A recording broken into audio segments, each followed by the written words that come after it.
وأن من أراد الله به خيرا من الرجال والنساء والعرب والعجم والجن والإنس يفقهه في الدين سبحانه وتعالى، يمنحه البصيرة في هذا الدين في الإسلام، حتى يعلم ما أوجب الله وما حرم الله، وحتى يعلم ما يستحقه من الله سبحانه من الصفات، وحتى يعلم ما يجب عليه من طاعة الله ورسوله،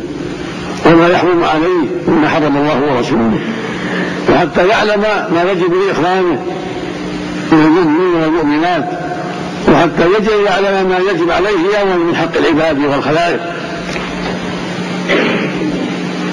من يرد الله به خيرا يفقهه في الدين، فيكون بصيرا بأمر الله، بصيرا بحق الله، بصيرا بحق عباده، بصيرا بحق المخلوقات حتى من البهائم.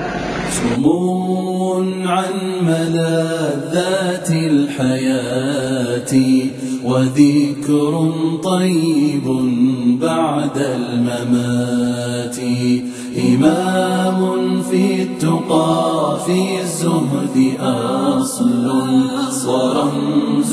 للعلا والمكرمات، قرين للندى للخير بحر وحبر في العلوم النيرات، دليل في المتاهات الخوالي ونور في الليالي المظلمات، ضليق الوجه ذو خلق ويلقى قبول الناس في كل الجهات، أقمت لبيضة الإسلام حصنا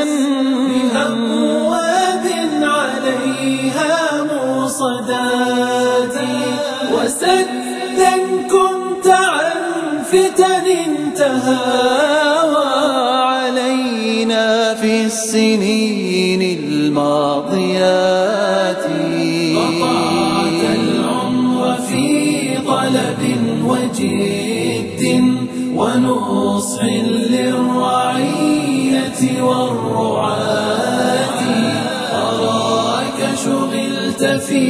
أمر عظيم وقد شغل الورى بالملهيات، وقد شغل الورى بالملهيات، الدنيا رجادا وعلق شيخنا بالباقيات، كأن الكون ساعة قيلة تبدل بالدروب الضيقات، عليك من الأسى والحزن ما لا يسطر بالحروف الناطقات، كأننا قبل موتك ما فجعنا ولم نذق الكؤوس الناقعات، كأن الناس ما عرفوا مصابا وما خبروا تصاريف الحياة، قرى سحب الكآبة والأسى في وجوه غاديات رائحات، فيا الله كيف حواك قبر وكيف أحاط معسول الصفات، والله قد مات ابن باز غيب في الثرى بعد الوفاة، فما ماتت مآثره لدينا وأفضال علينا سابقات،